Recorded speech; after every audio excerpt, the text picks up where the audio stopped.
Assalamualaikum dan selamat sejahtera. Kami dari kumpulan Creative Aid akan mempersembahkan projek KRK kami yang bertajuk eShielder. Fasilitator kumpulan kami adalah Dr. Rafidah binti Abdul Malik. Kumpulan kami diketuai oleh Encik Ahmad Faris bin Abdul Ghaffar. Setiausaha kumpulan adalah Puan Nur Iruza Syakira binti Bakhtir.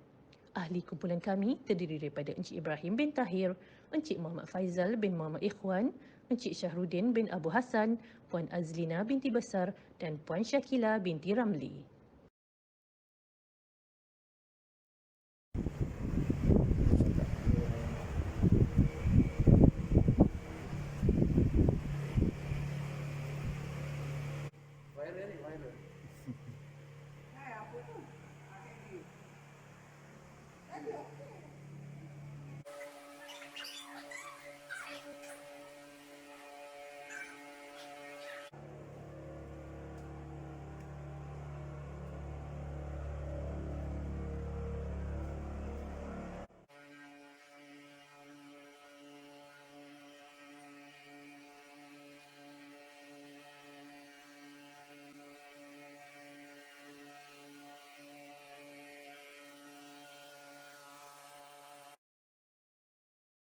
Okey, sekarang kita akan hidupkan genset untuk memulakan pengukuran.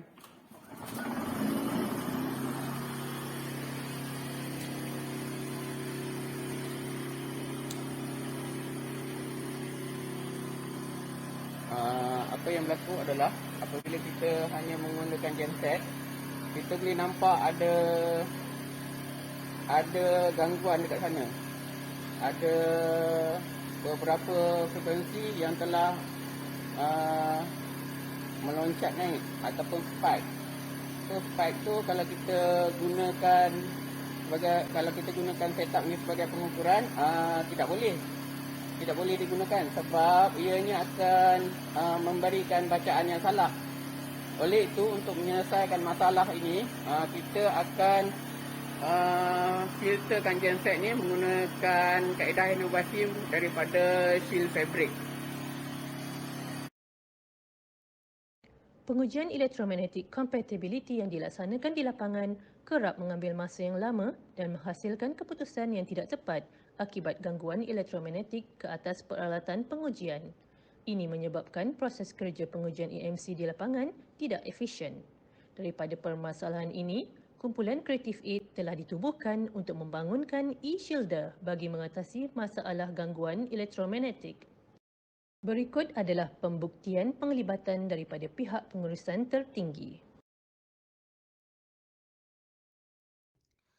Projek ini bertepatan dengan objektif STRIDE bagi memperkasakan sokongan sains dan teknologi untuk keperluan sektor pertahanan dan keselamatan. Penghasilan projek ini juga mampu menjamin keupayaan sistem pertahanan negara sentiasa berada di tahap optimal, yang sekaligus menepati misi dan juga teras strategik agensi STRIDE. Projek ini turut menyokong fungsi dan teras strategik STRIDE dalam memberikan sokongan teknikal dalam bidang sains dan teknologi pertahanan bagi meningkatkan keupayaan dan kesiapsiagaan pertahanan negara yang sekaligus menyokong teras satu plan strategik MINDEF, iaitu peningkatan kesiapsiagaan dan keupayaan pertahanan dalam melindungi kepentingan negara. Melalui projek ini, tim pengujian EMC dapat melakukan pengujian dengan tepat dan pantas. Bagi pihak pelanggan, penyerahan kenderaan dapat dilaksanakan pada waktu yang ditetapkan. Untuk pihak ATM, aset yang diperolehi berkualiti dan menepati spesifikasi. Projek ini memenuhi strategi 4, 6 dan 10 dasar keselamatan negara tahun 2021 hingga 2025. Untuk analisa masalah, kumpulan kami menggunakan teknik SMART dan 5W, 1H. Kami menggunakan kaedah design thinking untuk cadangan penyelesaian dan strategi pelaksanaan projek. Tindakan penyelesaian.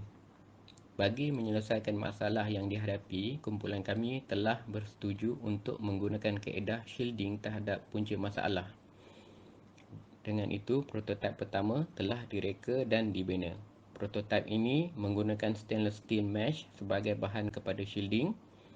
Prototipe ini terbukti berkesan, namun kami merasakan beberapa perkara lagi boleh ditambah baik. Antaranya adalah prototipe ini rigid dan tidak fleksibel, menyebabkan sukar untuk disimpan semasa proses transportation. Okey, sekarang ni ada emission yang agak tinggi pada frekuensi VHF 30 sampai 90. Emission tinggi tu lebih kurang 30 sampai 50 meg lah. So ni barang dia, barang adalah konverter ke inverter? Konverter. So sekarang kita cuba tutup dengan shield fabric ni. Cuba tutup kan.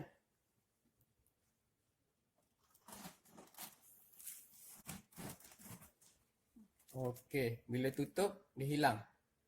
Cuba buka kan. Bila buka dia naik. Bila buka dia naik. Bagi tutup balik. Okey, bila tutup dia turun. Okey. Bila tutup dia turun. So itu adalah satu function shield fabric ni lah sebagai shielding kepada alat. Manakala prototipe kedua adalah penambahbaikan dari yang asal. Prototipe ini menggunakan metallic shielding cloth yang lembut seperti kain biasa dan boleh dibentuk mengikut kehendak menggunakan bingkai sebagai penyokong. Kelebihan prototipe ini adalah ianya boleh dilipat menjadi kecil dan mudah untuk disimpan di samping mengekalkan prestasi dan fungsi seperti prototipe yang pertama. Okey, Asfar, sila tutup genset dengan shield fabric.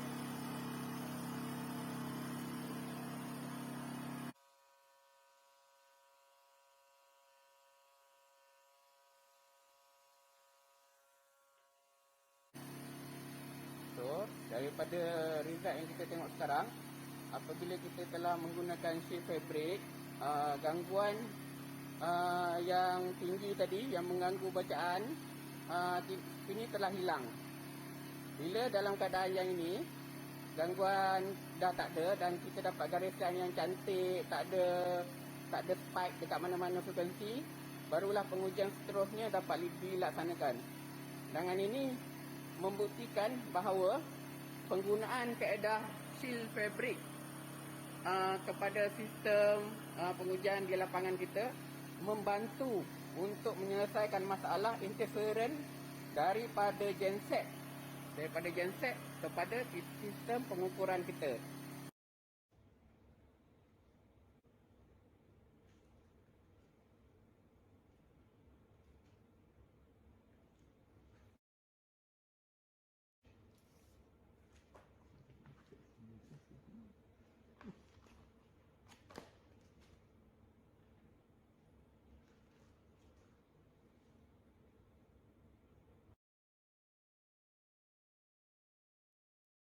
Ini adalah prototipe Mark II yang kami bina, iaitu menggunakan shield fabric.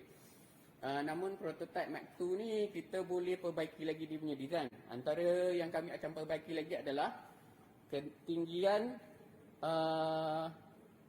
shield fabric ni kita akan rendahkan lagi dan kita akan lebarkan lagi dia punya tapak supaya dia akan lebih stable. Selain daripada itu, design shield fabric ni juga untuk sementara ini dia punya lantai masih lagi kami tidak buat dia punya lantai dia masih lagi kita tak buat dia punya design yang cantik lah. Selepas ini kita akan buat design lantai yang cantik di mana di bahagian lantai juga kita akan ada menggunakan gelung wire ni yang sama.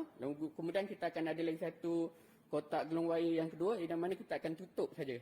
Tutup, di bawah akan ada satu support dan daripada atas kita akan tutup. So, dia akan mempercepatkan lagi pengujian dan rekaan akan nampak lebih kemas lah. So, itu adalah itu adalah pembaikan yang kami akan buat selepas ini. Penggunaan e-shieldar mampu mengurangkan gangguan elektromagnetik sebanyak 91.24%. E-shieldar juga dapat mengurangkan masa yang diperlukan untuk menyusun atur peralatan pengujian. Penggunaan e-shieldar mampu memberi penjimatan kos logistik sebanyak RM3,330 dan 4 sen, iaitu bersamaan dengan 38.26%. Penggunaan e-shieldar juga lebih praktikal, menjimatkan masa dan mudah disimpan berbanding produk sedia ada di pasaran dengan nilaian harga yang lebih rendah sehingga 85.62%. Dipaparkan faedah sampingan projek ini. Antara impak e-shieldar adalah self-reliance, peningkatan output organisasi dan kepuasan pelanggan. Berikut adalah impak luar jangka projek ini, iaitu dapat memastikan kesiagaan aset pertahanan negara, keselamatan rakyat terjamin dan produk ini dapat diguna pakai di agensi-agensi lain. Potensi pengembangan projek. Hasil projek inovasi ini dijangka dapat dipelbagaikan penggunaannya, bukan setakat bagi mengatasi masalah genset bekalan kuasa, malah ianya juga dirasakan boleh digunakan di dalam bidang ketenteraan, di mana ianya dapat menghindar gelombang elektromagnetik jika digunakan pada alat-alat ketenteraan yang menghadapi masalah interference, lantas meningkatkan kesiapsiagaan ketenteraan negara kita. Ianya juga dijangkakan dapat digunakan pada alat-alat komersial yang sensitif seperti alatan hospital bagi menghindari interference antara peralatan. Sekian, terima kasih.